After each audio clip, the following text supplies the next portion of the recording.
Guys, ito pala yung mayon, no? Ang ganda. Ayan, no? Ayan.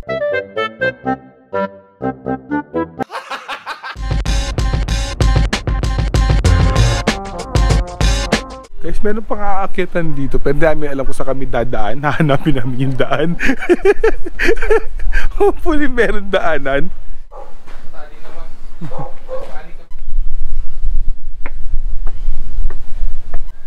Pero maganda zoom niyan. Guys, nakaakyat tayo dito sa taas. Ang taas. Ayan yung view. Marami pa kami pupuntahan. So, Albay tour kami ngayon. Siyempre, yung mga main tourist spot ang pupuntahan namin. Ito guys, magpipicture lang kami dito. Mayon Skyline. Ayan.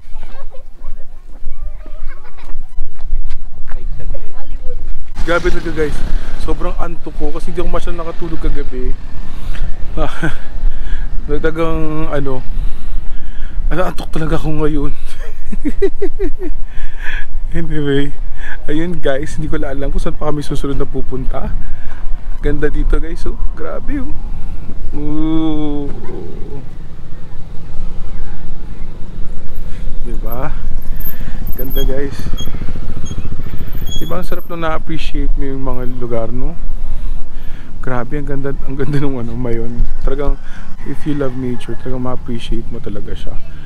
Siguro sa ibang tao, sasabihin na, bundok lang naman yan, vulkan lang naman yan. But, titignan mo, ang ganda, diba? Isipin mo, Mount Fuji, local version. Ayan,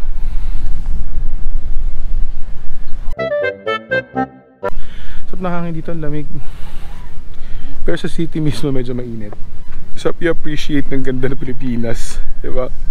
I think after nito baka kumain na kami. Hindi ko lang alam kung saan.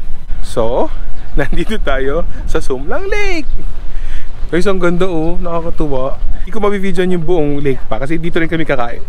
So, ito lang oh. Pakita ko sa inyo. Oh. May mga activities dito, para may balsa, tapos may lamesa, pwede, I don't know kung pwede kumain doon.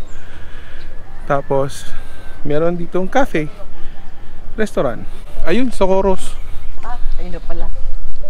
Ayun, ang ganda. Oo, dyan tayo. Nice. I keep waiting for you to call. I'm thinking that I'm gonna need a miracle. Wasted again. I tell my friends I'm feeling like you're coming, cause I feel the sun.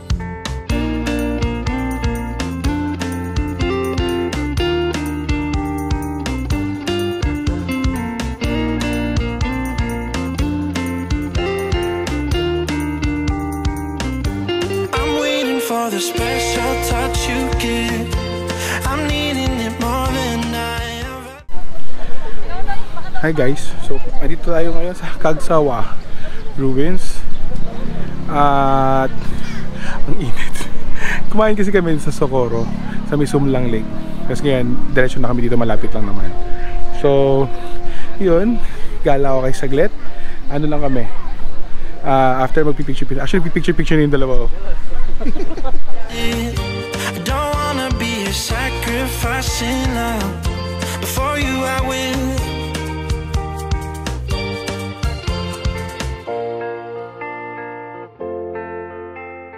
Dito tayo ngayon sa Daraga Church. Still in Albay. Albay. Boplax. Ito yung church guys. You should be here with me. No wasting time, yeah, you've been on my mind. Don't overthink it, you were.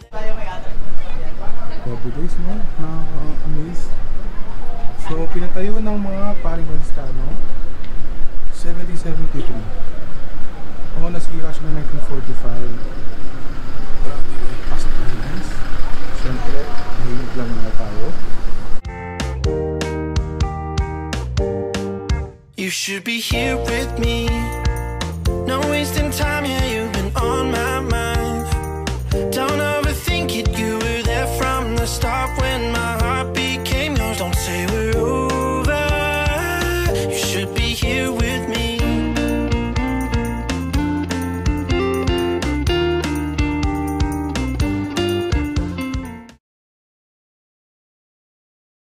Hi guys! Andito na tayo sa Sorsogon. So may papatrace natin si Kuya na Yema Buko Pie. So ite-testing natin.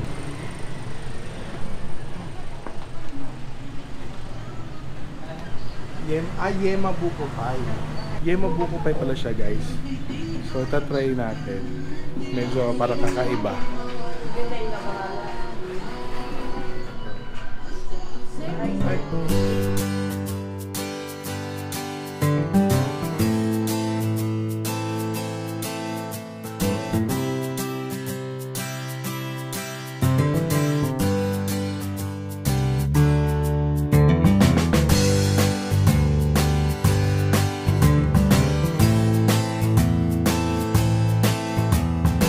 So guys, meron tayo ulit pupunta na simbahan. Guys, nasa Spain tayo.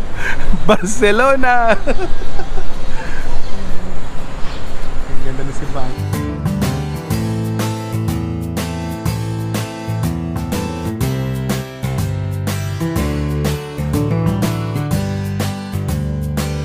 Ganda guys, no? Pag nakakapag-travel ka talaga, na-explore mo yung mga lugar, na-appreciate mo talaga yung ganda. Totoo lang, hindi naman kasi ako guys masyadong gala ng mga beach na ganyan. Pero gala ako, pero hindi ako ma-beach eh. More on actually city talaga kami. Yun lang. Anyway, update ko lang kayo guys. Later.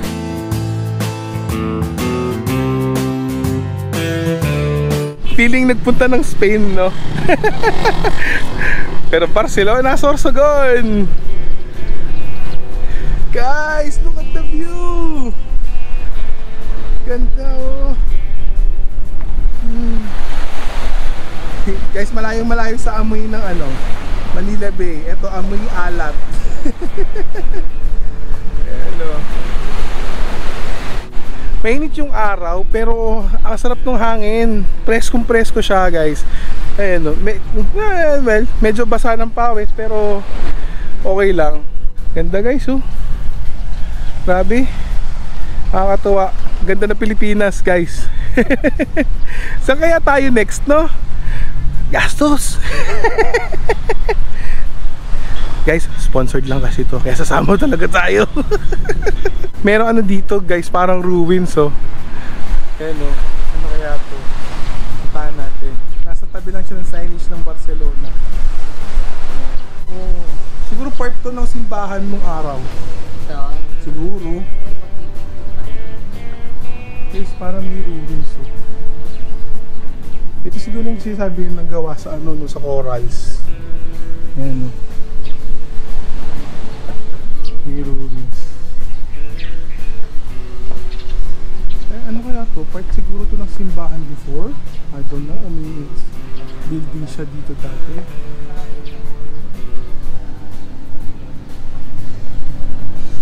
Guys, nandito tayo sa Bulusan Lake. May registration lang dito guys. At ayan na yung sundo namin. May shuttle pala siya. Dito tayo mag-register. Ayan. May shuttle eh. May shuttle. Tapos, ayun. Yun lang.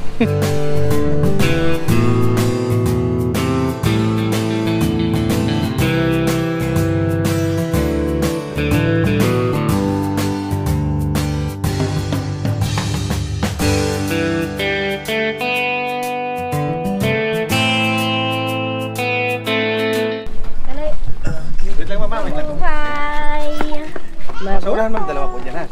Rivera. Ako nga po pala sa park girl.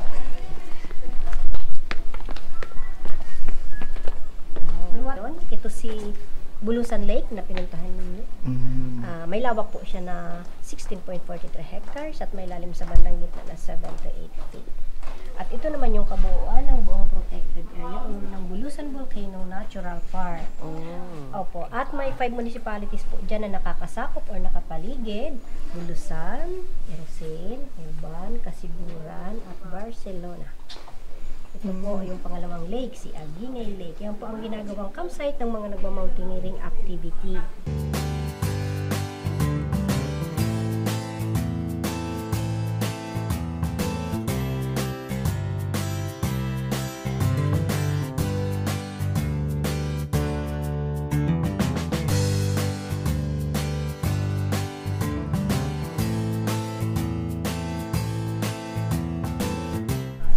Guys, ang ganda dito.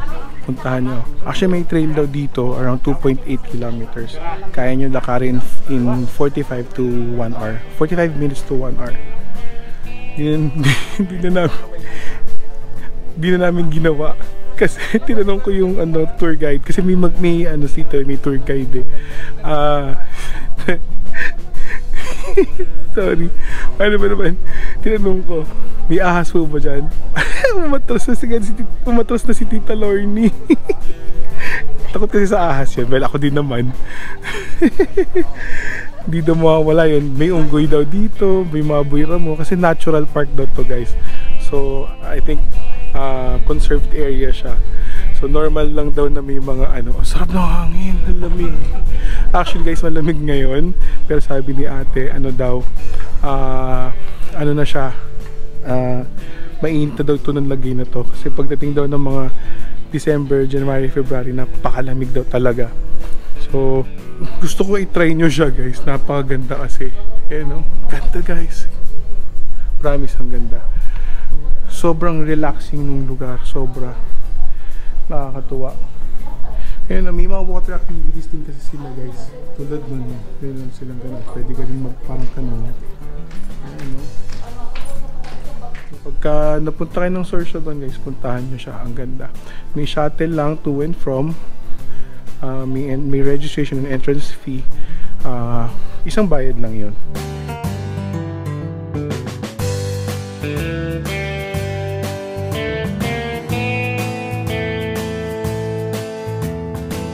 Hi guys, dito tayo sa Sorsogon Sports Arena.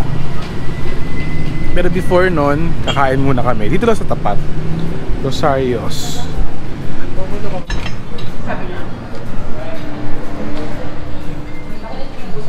So, kakatapos lang namin kumain. Actually, maraming tao dun sa Sports Arena. So, pakita ko na lang sa inyo. Hindi na kami tatawid. Ang init, guys. So, pakita ko na lang sa inyo. Ayan.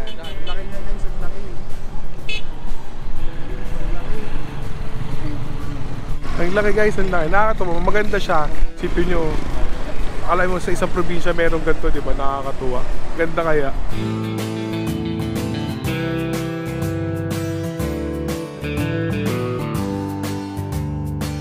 Hi guys. Nandito tayo ngayon sa Sorsogon Cathedral. Pagkatapos namin kumain, dito na kami dumiretso kaagad. Hindi ko sure kung makakapag-video ako na maayos kasi may kasal eh. So sasaglit lang kami.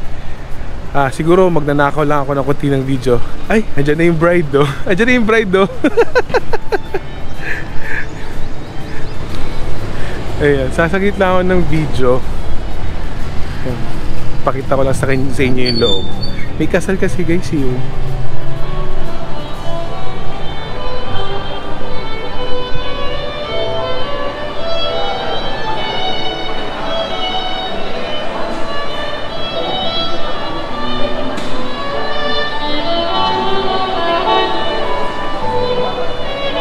Guys, hindi na ako lalapit dun sa gitna sa may sa may altar. May kasal, baka maglakad ka pa sa gitna. Yan, kaya nga, sabi ko nga hindi na nga ako maglalakad eh. Mapagkamalan pa tayong bisita. Wedding crasher. Last look.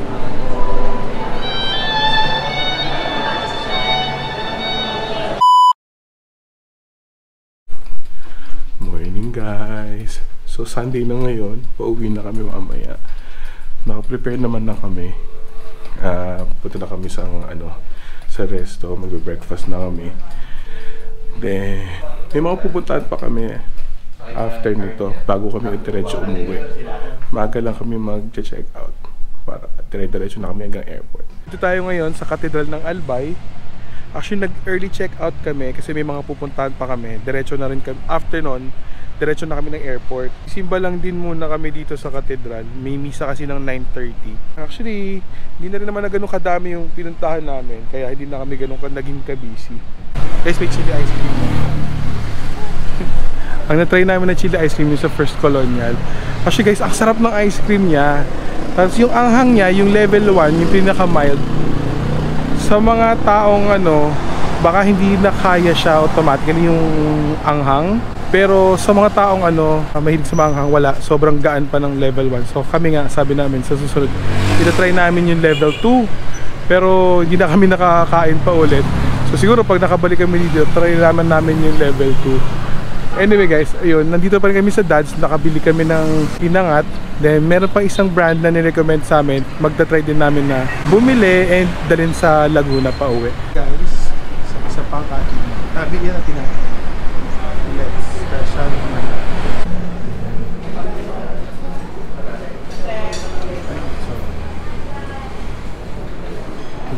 Nandito na tayo sa airport. Maaga kami dumating, 12 o'clock pa lang. 4 o'clock pa yung flight namin. Pero nagpunta kami na maaga kasi ayaw namin nang nagmamadali. Sarado pa yung check-in counter, kaya dito muna kami sa labas. Hihintay para sa lounge area. So may airdropan lang kami ng mga pictures para may kopya kami ng isa't isa. Naka-check-in na kami. So papunta na kami sa waiting area. Boarding pa namin is 3:50. 1:30 na yata. Buti medyo hindi ganun kainit. Kasi sa Iloilo guys, kahit sa airport ng init parang hindi kaya ng aircon yung init, or baka mamaya sira yung aircon, I don't know. Yung naging trip namin na to is very spontaneous lang. Actually parang last month lang kasi siya. Actually hindi nga lang, mga 2 weeks or 3 weeks lang tong trip na to nung naplano ng tita ko nung nagyakag siya, si Tita Lorne. Tapos lang kami, Nagnaga, Albay, and then Sorsogon. Very relaxed lang yung naging trip namin kasi ayaw namin ng mga yung sagara na trip pag pahinga na, gano'n. Hindi rin naman kasi kami mahilig sa mga sa sports activities tsaka sa water sports. Kaya sightseeing kami, pictures, kain.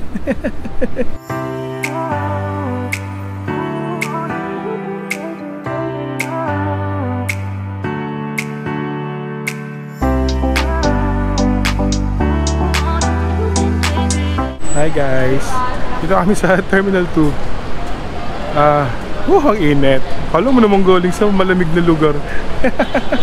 Anyway, nag-aati na lang kami ng sundo. Si Kuya Katoy. Malapit naman na. Diretso uwi na kami para makapagpahinga. Pasok na bukas. Ano pa nga ba? Hi guys! Dito na nga tayo sa bahay. Back to reality. Baka ba? Parang bitin yung bakasyon. So, ayun lang guys. I hope you enjoyed my travel to Bicol region. Hindi ko man napuntahan lahat. Hindi ko man nabisita lahat ng tourist spot. Hindi ko man na-try lahat. I hope na-feel nyo na nakasama ko din kayo. Malay natin, in the near future, makabalik tayo. Anyway guys, saan kaya next travel natin? Sana may budget. Thank you guys. I hope na i-share nyo. Share nyo naman subscribe kayo. Again, thank you guys. I hope you enjoyed my Bicol trip with my tita and my cousin. Bye guys!